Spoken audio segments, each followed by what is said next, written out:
let's keep trending on hearing the voice of God, right? So for Testimony Tuesday, I went to Texas, serving at the women's conference, working the altar, praying for people. Okay. Oftentimes people come up to the altar, you guys, I don't know if this is like all the way across the board, but people ask, is there anything that you want to pray about specifically? Is there anything I can pray for you, with you, about, or do you just want me to pray, right? Now I'm kind of wondering how effective that is, because like I said in my other video, you could ask God a question and he will skip over that, right? And address the thing since you're giving him the space to talk finally, right? So God can skip over something that you want to talk about and talk to you about the thing that he wants to talk about the moment that you give him an opportunity to speak, right? Because oftentimes he's speaking and we're just not listening. Or he wants to speak about something, sensitive. So we're kind of being avoidant about such things, right? So people will come to the altar and they say, hey, I really want to pray about this. And then the moment you start praying, God's like, we're I want to talk about something else. And so one of the things that somebody needed prayer for was just very identical to something that I had already walked through, because your testimony becomes your authority, right? The thing that you overcame is the thing that you now have authority over, and to be able to help somebody else get through. So one of the things, somebody came up for prayer. She had been through a lot, just period. And like, I really wanted to pray for her for all the things that she had voiced that she had been through. Because I'm just like, my God, today, you really taking a beating here in life.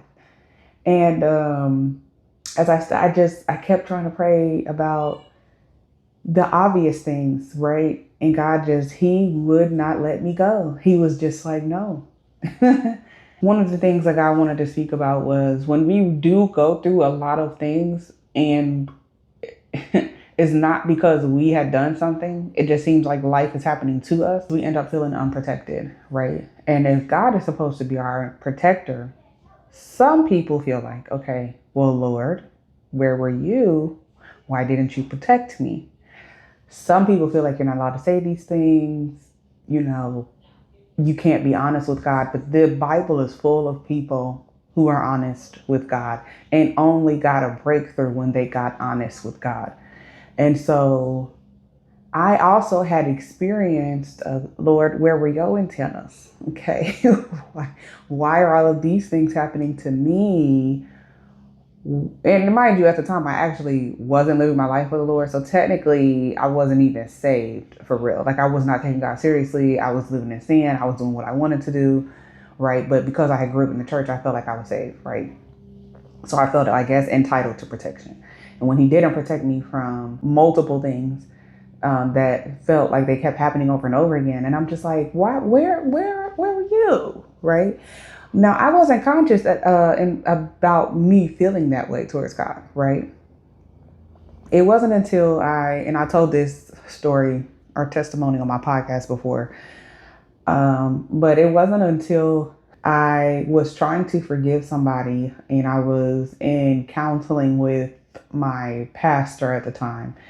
And that pastor was like, you need to forgive them. And I'm like, I want to forgive them. I don't know how to flip the switch. The pastor says, well, just go home, get it out, And so I went home, as far as I knew how, I got it out. I came back and the pastor was like, you still didn't let it go. Really scream, cry, yell, do whatever you got to do, right? I go home, I scream, cry, yell, do whatever I got to do. I'm like, okay, I feel a little better. I go back, pastor says, you still haven't let it go. And so at this point, I'm starting to get annoyed, right? Because what I want to forgive this person. I don't know how to forgive this person, right? And so I had to resolve within myself because there was just no further instruction that was given. Now, because I walked through it, I then gave the person at the altar the additional steps, right? Don't just scream, cry, yell. Don't just get it out, right? We really have to pour out our souls before the Lord. So at that time, I didn't know how to forgive. I wasn't getting any further instructions.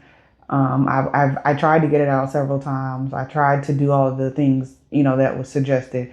So I just went home and I resolved and I made up in my mind, Lord, I'm going in this bathroom and I'm not coming out until you heal me. So I knew I needed to be healed. My heart was hurting. It was broken, right? And as far as me forgiving this person, we can't even talk about forgiveness until my heart is healed, right? Because until this no longer feels this way, I can't even deal with the other things, right? So I said, Lord, I'm going in this bathroom. I'm not coming out until you heal me. I go in the bathroom and I get in the shower and I just start pouring out before the Lord. Just everything, left no word unsaid, right? Obviously very respectfully, but I left no word unsaid. I said how I felt about the situation, about the people involved. I said how I felt about myself. And that was a hard one. Let me know if y'all want to talk about self-forgiveness, honey.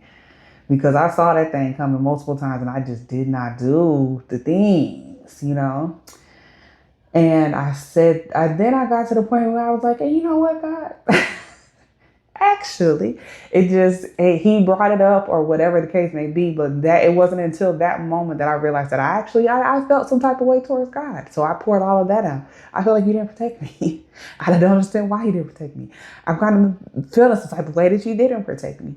And I just said all the things that needed to be said, and I poured out my soul until it was totally empty. There was literally nothing left to say. I literally poured it all out. And then it got to the point where it's like, Lord, I don't want to feel this way anymore. I don't even want this, right? I don't want this.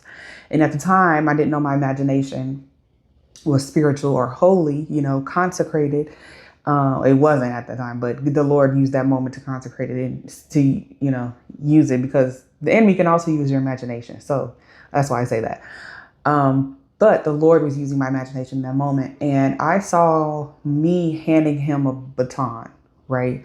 Just passing it off. And I never ran track, mind you. But the irony is that the person that I'm praying for at the altar who needs to pour out their soul before the Lord, I tell them this vision that I've had in the past where I literally was handing the Lord a baton. They ran track.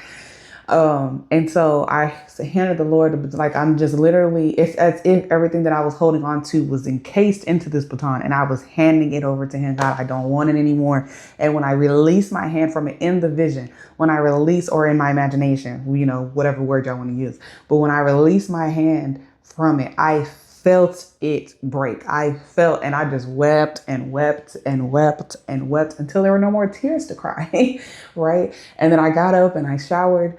And when I came out of that bathroom, when I crossed that threshold, I felt lighter. It felt like I had taken a weight jacket off of me. I knew that he healed me. So then when I went back, before the pastor said, well, praise the Lord. You forgave him, right? And I didn't have to say anything. The pastor was able to discern that the healing and the forgiveness had taken place. But I say all of this to say two things. One, people will tell you one thing when God is telling you another thing, right? People can only tell you as much as they know. Sometimes people lie, right? Sometimes people are hiding. Sometimes people, or have shame and embarrassment or whatever the case may be, and they don't even want to talk about the real things, right? The very surface level. Sometimes people are vague and they don't want to give you no details. Just pray, right? God will give you what needs to be prayed for, right? Second part is, if you are on the other side of this and you've been through a lot, or you've been through certain things, or you've been through the same thing over and over again, you may not realize what you are holding in your heart towards God. But in the proverb that is being released this week, Proverbs chapter 4, you have to guard your heart, because everything you do flows from your heart. All the issues of your life, they flow from your heart. And so it's time to take a heart inventory and really clean out our hearts, really pour out everything before the Lord, and make sure that there's nothing that we're holding on to, making sure that a root of bitterness does not spring up by which you will be defiled. And in that, really sit with God and allow God to, one, speak to you, and two, bring up things that you may not want to talk about, things that you may feel away and you want to be avoiding, you don't feel like dealing with it. Consider it like a box. There may be things in that box that you don't want to pull out, but allow him to go through that box, dump the box out, pour out all of the things so that you can be healed, so that you can be free, so that you can be made whole.